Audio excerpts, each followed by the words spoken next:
मैथिली आ भोजपुरी के सबसे नीक चैनल एपी प्रोडक्शन दरभंगा के एखनई लाल बटन दबाकर सब्सक्राइब करू और घंटी के निशान बटन के जरूर दबाओ ताकि नव नव ऑडियो आ वीडियो अहाँ सब लग तुरंत पहुँच सके।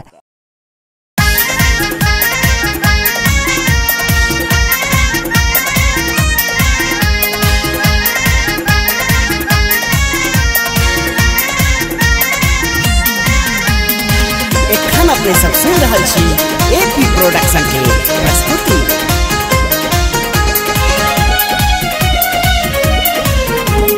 हम छिला चार मैया बाहर में ठारे जगत जननी, हम छिला चार मैया बाहर में ठारे जगत जननी, ये जगत जननी कन खोलियो के बारे जगत जननी, कन खोलियो के बारे जगत जननी।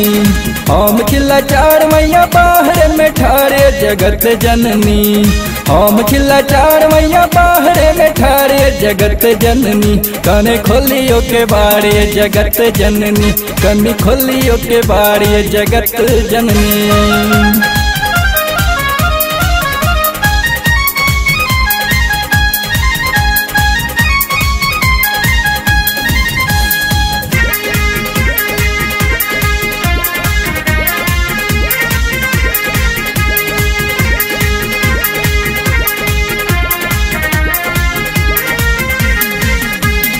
सुन माई जग सब पाप कहानी, दिन निर्बल पर अच्छी मन मानी।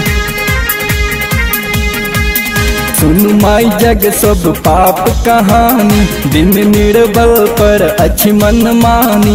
अभी होने लगा हकन अब तारे जगत जननी, अभी होने लगा हकन अब तारे जगत जननी, ये जगत जननी कनी खोलियो के बारे जगत जननी, कनी खोलियो के बारे जगत जननी।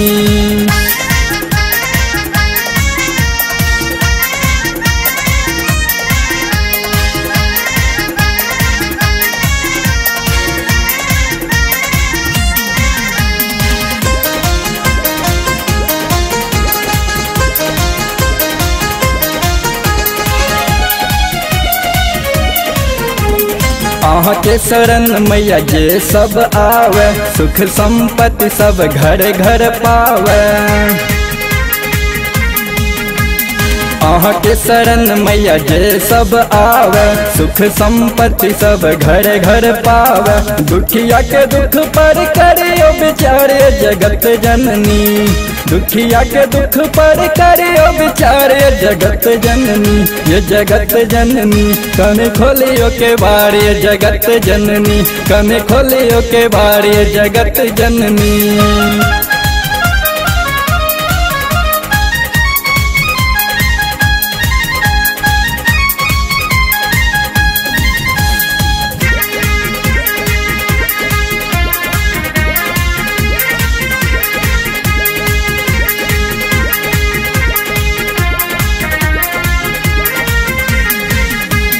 महिमा आहा के तीनों लोक जनैया, दुख हरनी नाम दुनिया कहैया। महिमा आहा के तीनों लोक जनैया, दुख हरनी नाम दुनिया कहैया। अटल सुगुल जी के सुनियो पुकारे जगत जननी, अटल सुगुल जी के सुनियो पुकारे जगत जननी, ये जगत जननी कन खोलियो के बारे जगत जननी, कन खोलियो के बारे जगत जननी। हम छिला चार मैया बाहर में ठारे जगत जननी, हम छिला चार मैया बाहर में ठारे जगत जननी, कन खोलियो के बारे जगत जननी, कन खोलियो के बारे जगत जननी, कन खोलियो के बारे जगत जननी।